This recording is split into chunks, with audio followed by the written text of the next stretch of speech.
इस वक्त की बड़ी खबर आपको बता दें, दिल्ली नगर निगम के लिए आज बड़ा दिन है। आज एमसीडी का मेयर चुनाव होगा।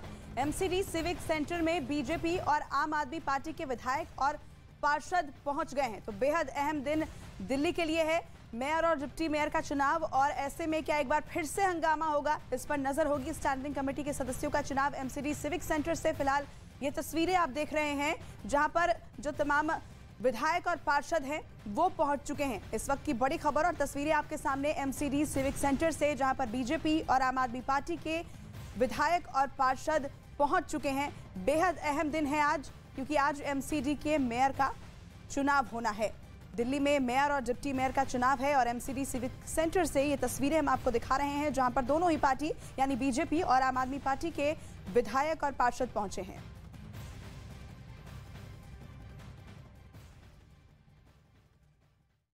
इस बीच पश्चिमी मीडिया ने दावा किया कि नेटो का खतरनाक जासूसी drone RQ-4B global hoc Crimea के पास मंडराता दिखा। पिछले हफ्ते ये खबर आई थी कि क्राइमिया पर कब्जे के लिए अमेरिका यूक्रेन को लंबी दूरी तक मार करने वाली मिसाइल से लेकर ताकतवर ड्रोन की सप्लाई करेगा, जिसके बाद जेलेंस्की ने यह हुंकार भरी थी कि वो क्राइमिया को रूस के चंगुल से छुड़ाने के लिए पूरी ताकत झोंक देंगे। लेकिन पुतिन की परेशानी तब और बढ़ गई जब पश्चिमी मीडिया ने दावा किया कि नेटो का खतरनाक drone RQ-4B global hoc Crimea के आसपास चक्कर काट रहा है।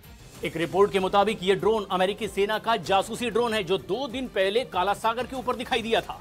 इसी वजह से पश्चिमी मीडिया का कहना है कि जल्द ही यूक्रेन की सेना अमेरिका की मदद से क्राइमिया पर बड़ा हमला बोल सकती है। और अगर ऐसा हुआ तो यह पुतिन के लिए किसी बड़े झटके से कम नहीं होगा। हालांकि इससे पहले पिछले साल अक्टूबर में क्राइमिया के सेवेस्तोपोल नेवल बेस पर ड्रोन से हमला हुआ था, जिसमें काला सागर में मौजूद रूस की नेवी को काफी नुकसान उठाना पड़ा था। इस हमले के लिए रूस ने अमेरिका पर आरोप लगाया था। पुतिन का आरोप था कि सेवेस्तोपोल नेवल बेस पर हमले के वक्त काला सागर के ऊपर अमेरिकी सेना का ड्रोन RQ-4B ग्लोबल हॉक मंडरा रहा था, जिसने हमले में शामिल दूसरे ड्रोन को कंट्रोल किया था। और अब एक बार फिर अमेरिका का ये घातक हथियार क्राइमिया के पास दिखाई दिया है, जिसके बाद ये माना जा रहा है कि क्राइमिया को पुतिन से छीनने के लिए अमेरिका और यूक्रेन किसी बड़ी रणनीति पर काम कर रहे हैं। लेकिन यूक्रेन का हिस्सा रहा क्राइमिया पिछले 8 साल से रूस के पास है, और यूक्रेन पर हमले के बाद तो क्राइमिया रूस के लिए पहले से भी ज्यादा अहम हो गया है, क्योंकि इसके जरिए रूस की सेना यूक्रेन में दाखिल होती है। क्राइमिया पर कब्जे के बाद पुतिन ने उसे रूस से जोड़ने के लिए कर्ज ब्रिज बना दिया था। इसी ब्रिज का इस्तेमाल करके रूस घातक हथियार और सैनिक क्राइमिया तक पहुंचाता है, जहां से यूक्रेन पर हमला करना आसान होता है। मतलब क्राइमिया रूस के लिए इतना अहम है कि पुतिन उसे खोने के बारे में सपने में भी नहीं सोच सकते।